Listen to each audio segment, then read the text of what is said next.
Joint family में ना खवातीन को शिकायतें होती हैं या आए दिन आती रहती हैं शिकायत, किसी की प्राइवेसी होती है भाई। ये तो सास को नहीं ये काम करना चाहिए कि बहू कमरे में अकेली धप दरवाजा खोला और अंदर घुस गई, क्या कर रही है यहाँ, उस वक्त से पड़ी हुई है। भाई आप दरवाजा नॉक करके जाएं। ये जो कुरान कहता है कि किसी के घर में परमिशन के बगैर मत जाओ, इससे घर नहीं कमरा भी मुराद है। इससे सास को चाहिए नॉक करे, ठक ठक ठक, अंदर से आवाज आएगी नहीं 6 महीने तक, क्योंकि वो बहू है, मुझे पता है, वो पड़ी रहेगी। 6 महीने बाद आंख खुलेगी उसकी, कौन, तो वो बताया कि भाई मैं तुम्हारी सास लगती हूँ रिश्ते में, डांटने के सिलसिले में हाजिर हुई थी, ठीक है ना, तुम्हें पोस्ती पने के ताने देने के सिलसिले में हाजिर हुई थी, तो इजाजत लें, वो कुंडी खोले, फिर आप उसको बेशक बताएं कि बेटा ये हर वक्त पड़े रहना, हम भी सोते थे जब हमारी शादी हुई थी, तो हम भी पड़े सोते रहते थे, लेकिन 13-14 घंटे से ज्यादा हम नहीं सोते थे, ठीक है।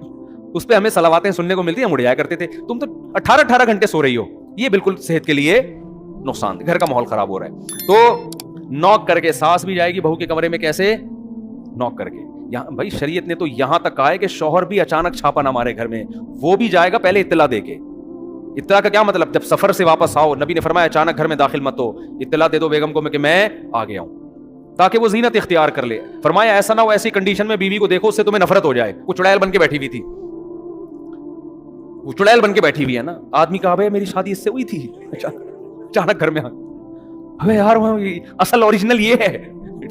तो जब बीवी के बारे में है कि अचानक छापे मारना ये गैर अखलाकी हरकत है, तो ससुर कहां से बहू के कमरे में धाड़ करके दरवाजा खोल के घुस रहा है बगैर इत्तला के, देवर घुस रहे हैं, यहां तक हो रहा होता है। ये सब घटिया हरकतें, इज्जतदार और शरीफ लोगों में ऐसी हरकतें अच्छी नहीं होती। प्राइवेसी है। इसी तरह बात से बात निकली है, बहू के पास कोई ऐसी अलमारी होनी चाहिए जिसकी चाबी उसके पास हो, उसकी परमिशन के बगैर कोई उसमें घुसने की कोशिश ना करे। बाज घरों में ससुराल का इतना दबाव होता है लड़की के ऊपर कि बहू की अपनी कोई प्राइवेसी होती ही नहीं है, अपना सोना अपनी चीजें रखी हुई हैं, कोई है ही नहीं अलमारी। कहते हैं भाई सब ऐसा नहीं होता भाई, हर आदमी की एक प्राइवेसी होती है।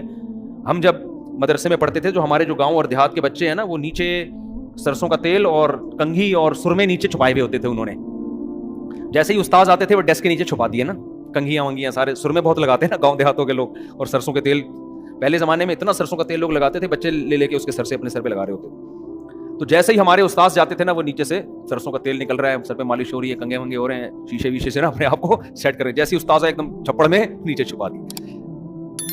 तो हर आदमी की कोई प्राइवेसी होती है ना, तो इस तरह बहुओं की भी होती है। तो उसका भी कोई कमरा हो, उसका भी कोई लॉकर हो जहां शौहर को भी घुसने की इजाजत ना हो। सकता है उसने कोई वसीयतनामा उसमें लिख के रखा हो जो मियां को नहीं बताना चाहती अभी।